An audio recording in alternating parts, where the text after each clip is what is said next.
So Pedro, thank you for joining us. Whereabouts are you joining us from? Nice being here with you all, Tom, and the DGC team. Based out of London, last 4 or 5 years.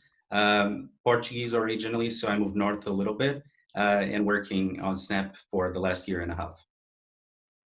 Well, perfect. I think everyone watching is going to know about Snapchat as a social media platform. I think less people are going to know that it's also a gaming platform. And I'm wondering kind of how that developed. Yeah, so I'll give you a little bit of my story as it connects to Snap and as we started our platform. I moved to Snap around a year and a half ago, and a year and a half ago, we were announcing the Snap Games platform. And our Snap Games platform is an HTML5 platform for people, for friends to play together, multiplayer, synchronous or asynchronous games directly on platform. So the vision for the platform initially came from some of the product folks, product design team and product, who came up with this challenge that they wanted to solve for, which is communication in general between friends usually has a backdrop. It has context added to it, either because you're talking about your restaurant that you go to and the amazing food you're having, or you're discussing the Netflix show you just watched, for example. Games comes as that backdrop for us. So the idea that Snap wants as a platform to expand relationships and expand friendships allows for gaming to be a really good fit, not only demographically, given that our audience is younger, or we're very strong with younger audiences, but also in the sense that it's the perfect type of experience to hang out and spend time together on platform. That's kind of the reasoning why we went in this journey.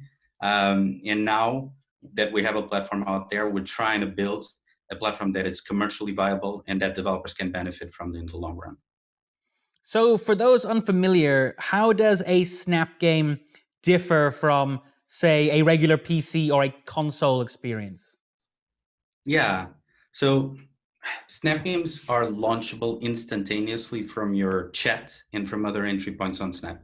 So that means that for us to create a tech that enables that instant experience, we work with HTML5. HTML5 allows developers across the board to build for one platform and distribute across our ecosystem, both on iOS and Android in the Snap app, and do it instantly. And so technology-wise, our goal is to provide developers with the tools that enable them to launch these experiences that they're building in a way that is very quick to onboard for players, and that they can quickly move from a solo or individual context into really spending time together with friends, playing cooperatively or competitively within our platform. So what you're looking for games that can be successful in our ecosystem are experiences that are more casual, easy to onboard onto. They're mobile, they're portrait, they are instant, and multiplayer synchronous. One of the things that we really focused on as a table stake, as a foundation for our product, is enabling players quickly to launch a game with their friends, to see that they are within the same context, to be able to chat via text or chat via voice while playing their favorite games. And so as you launch a game on Snap, it takes a couple of seconds, say 2 to 5 seconds, you're then on a game. And in that game, you can activate voice party mode. Think about it as a kind of a Discord for mobile gaming rather than PC console gaming. Be in Bitmoji Party, one of our first party games, with 5 friends of yours, and you're chatting over the game. And so the game becomes the backdrop to that experience and to that friendship. While you're playing, it's not only about what's happening right now, but it's also about what experiences are your friends going through during their day to day and their week. And you hopefully spend more time because of that playing games versus just hanging out on chat. From a user perspective, and maybe you can tell us a little bit about kind of the region's users as well, how popular is playing games on Snapchat? Yeah, so let's say our platform is fairly new. We launched it in 2019 during our first Snap Partner Summit, our first yearly event. At that time, we had this very big ambition that hopefully our thesis, our theory, that Snapchatters are gamers, that they want to play games, that they want to spend time together, was a reality. 1 year in April, or in the last SPS, April, 1 year after launching, we came with some metrics that we shared that showcase a little bit of an understanding of how Snapchatters are engaging with Snap Games. Snap Games were already played by over 100 million Snapchatters, which, to put it into perspective, we're now at 249 million daily active users, as recently announced. And so we know now, one of the theses we initially had is folks do want to play, and they want to play a lot also for a long time and with friends. So the other thesis we had is, okay, will people really hang out, and will that be a value proposition for our community? And we announced metrics from a game called Ready Chef Go, a cooking game, cooperative cooking game, which in about 6 months reached 25 million users globally, unique users. And those users, when they play together, so when they're playing multiplayer, they spend twice as long versus playing solo the same game. And so kind of we validated two big things that we wanted to validate this first year of the platform. There is interest, there's a lot of demand for playing games on Snap. And the second one, people do prefer playing together and to spend more time together playing those experiences. Well, so then I guess the entire games industry has seen kind of let's say a lot more users given the pandemic. Did you guys see an uptick for that, especially because the kind of social elements are baked into playing games on the platform? Yeah, I think you're totally right. I think across the board, mobile specifically, saw a decent uplift in gameplay and time spent in games, especially as the world went into the first lockdown. So as lockdown was pretty comprehensive across the globe, a lot of users were trying to figure out, okay, where do we spend time? What do we do with our time? And what we've seen is a move into gaming. You've seen a move into platforms like the one we use, like Zoom for VCs with family, and entertainment experiences like Netflix and so forth. And so for games, that is true. There's uplift in engagement. There's more and more people playing together. And to your point, because part of our core experience is to embed that multiplayer element, the virality and the social sharing, and having your players become advocates for the platform, and in this case for the games that are in our third-party developers and first-party team is building, becomes even more effective during those times. So kind of, you mentioned before Bitmoji Party, which is obviously a first-party title. Why did you want to open up the platform for other developers, and what support do you give them how do you help them build games? That's a great question. I think all platforms go through a journey of needing to figure out how users use them, how consumers, and throughout experimentation. And so when we started the platform, we wanted to make sure that we knew the basics, the foundational items, and had them in place before opening up to third-party developers. So we started with a first-party studio, a team that we acquired a couple of years ago in Australia. They used to be called Pretty Great. And they moved to Snap during a process of development of the platform to really help us figure out the basics. Can we do a HTML5 game that is launchable on Snap, that is played multiplayer, and that people enjoy? A party-like game, which is what Bitmoji Party is. At the same time, we also acquire, or similar timeline, we acquired a company called Play Canvas. And Play Canvas is one of the top, if not the top, HTML5 engine. Think about it as Unity for HTML5, a platform that allows people cooperatively to build HTML5 experiences and games across the board, but also mostly in our platform. So with those two foundation items in place, the engine, the game studio and game understanding and empathy, we then started rolling out to third-party developers. Rolling out to third-party developers comes from an important understanding, which is that our players should tell us in what journey we should go in the next few years. It should allow us to, it should show us the way. And that can only happen when different folks with different empathy for players, different styles, different design practices can build different games so that hopefully we can see those trends and then follow with them or follow through with them and build a platform that enables third-party developers to build businesses with Snap. That's been a trend for us in general. As you've seen, we just announced Spotlight. It's a platform for short format video that allows creators to hopefully build a business and grow with Snap. We have SnapKit, our SDK, which allows developers to use our tools and bring the best of Snap to their own experiences.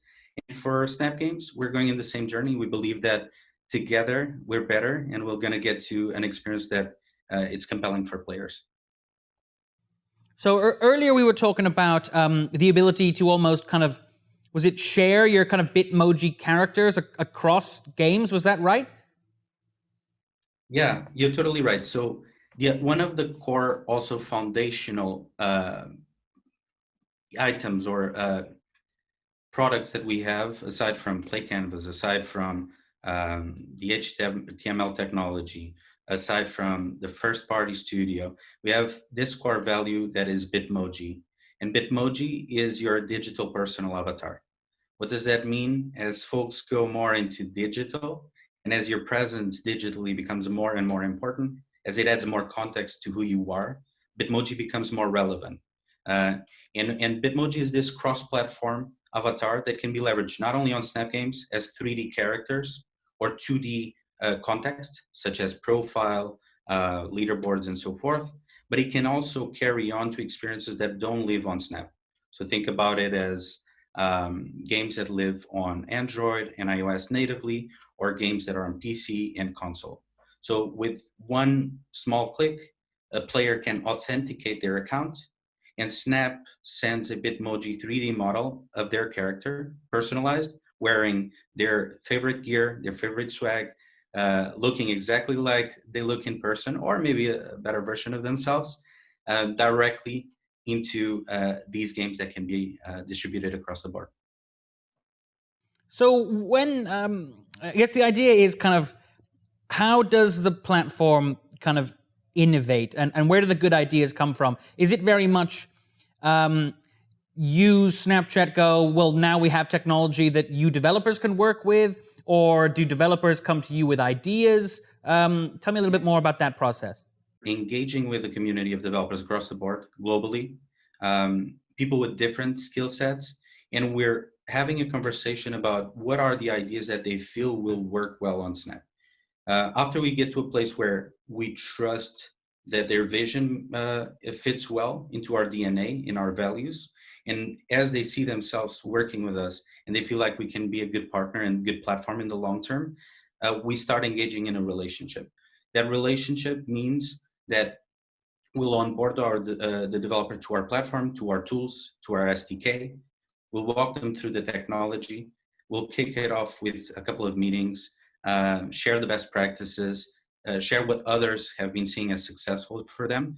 And then the developer will come up with their own creative output, with their own design principles, and build an experience that fits within those boundaries and those guidelines. They'll develop throughout, say, 3 to 9 months a game or a soft launch game. We'll work very tightly with them. So we'll have weekly meetings. We'll have conversations in shared communication tools like Slack and others. And then as we gear up for soft launch and global launch, we put together a marketing plan and a support plan in terms of distribution and featuring on the platform and so forth, that we can hopefully celebrate that moment of global launch together. And this is kind of the journey. And as we go through that process, our developers are beta testers, are alpha testers for a lot of the new features. And they're also feeding a lot of requests and feedback of features that they believe should be available and should and would hopefully accelerate the growth of their games, and also make it easier for them to build the experiences they want. We take that, we digest it, we prioritize it, and we build new features. That's kind of the flywheel between third-party developers and Snap product team and partnerships in the middle as kind of the advocate the representative of the goals and the vision of the third-party developer with our product team. So then, what are some of the interesting ways that you have seen developers use the platform? Yeah, it's a bunch. Like during this year and a half, we've seen a lot of innovation, a lot of experimentation, and a lot of figuring out also how do we build products and design experiences around the guidelines and the principles that we have. So, for example, Snap has a strong principle and prioritizes privacy. So, how do we guarantee that a game can be built and can be mutually experienced without infringing into that principle? And so, developers will come up with their ideas. Um, we'll go on a journey of brainstorming. Does that fit? Is that even feasible technology wise? If the feature is available, they'll build it. And we've seen multiple experiences that are really fun. Things like while using Bitmoji, for example, in a game like Slide the Shakes, you can throw a shake to your friend and try to guarantee that it falls or it lands exactly in front of them. And the cool thing is, although it's a single player experience, you're not playing synchronously with that friend. You will randomly be associated with a Bitmoji of someone that you hang out with recently during the week. And so it gives you that feeling that even if you're playing by yourself, you're actually feeling like you're together.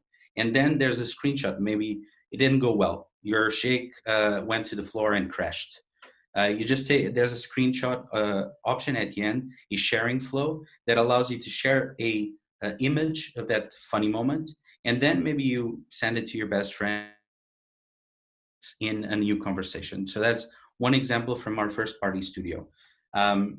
We have games from Voodoo, for example. We just announced and rolled out Aquapark, a multiplayer edition. So not the original, very successful Aquapark game on mobile, but in this case, in partnership with them to bring it to multiplayer so that friends can play together. And instead of those baby characters that you see in the official game, use Bitmojis going down the Aquapark, let's say, and as they gear up to the pool. You have in that there's gifting mechanics. So we know that users want to unlock special skins and special items. And so we have a very easy streamlined sharing flow that allows players to invite their friend or request that they help them out getting the floater they are looking for the last month or so playing and grinding for.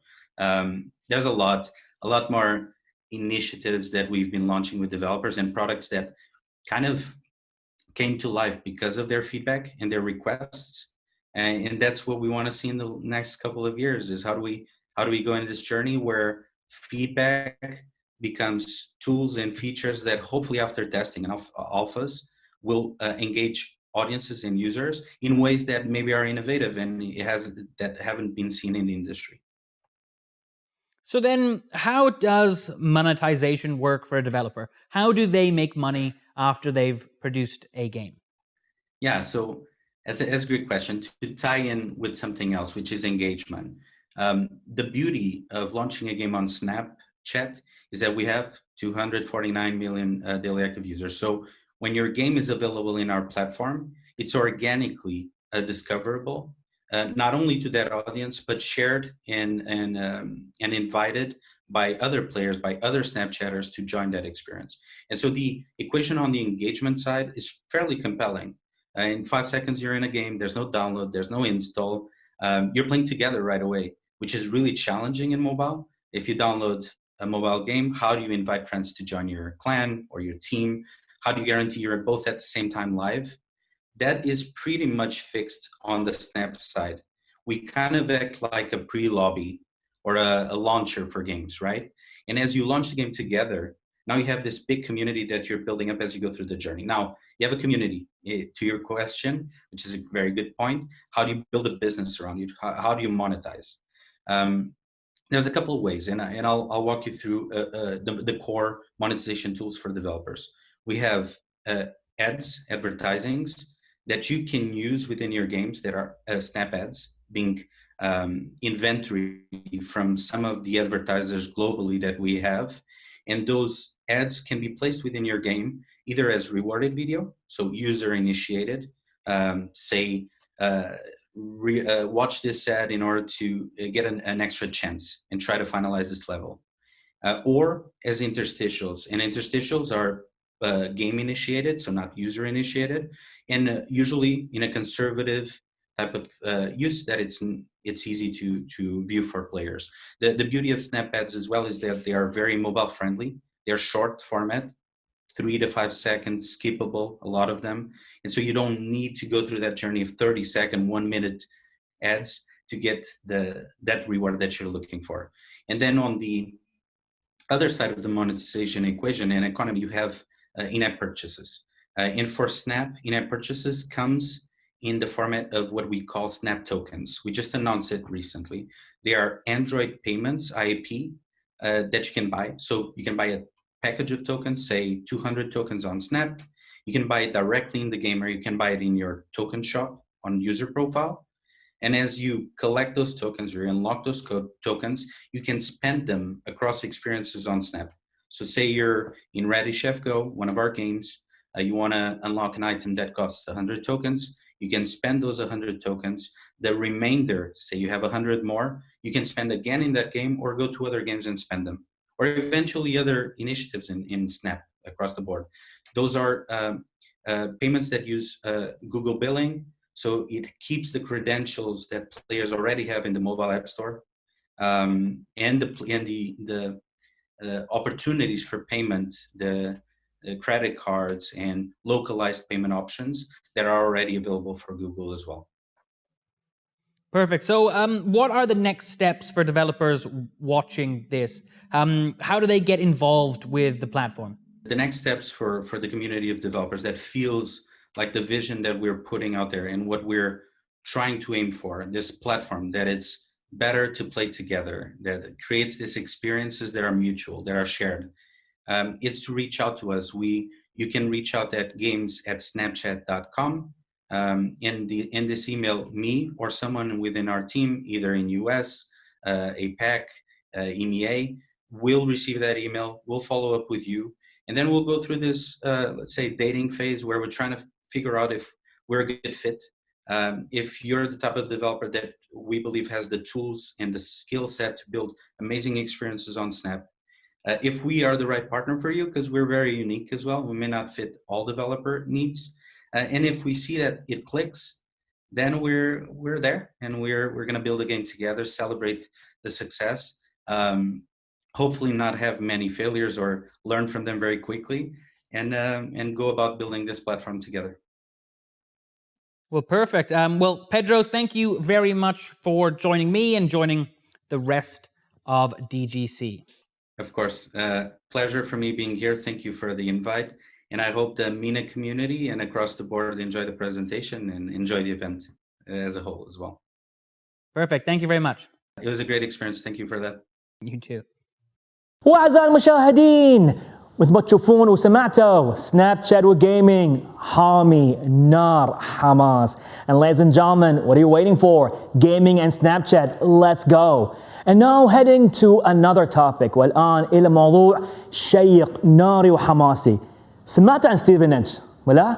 أكيد سمعتوا. ستيفنج وبرجر كينج شيء خرافي. سو برجر كينج في مجال الجيمنج. شلون دشوا في الجيمنج مع ستيفنج الآن في المحادثة التالية. And now, ladies and gentlemen, with the biggest hype ever, at least to me, when it comes to Burger King, sports, esports, and Stevenage. Coming up next, let's go. It is on.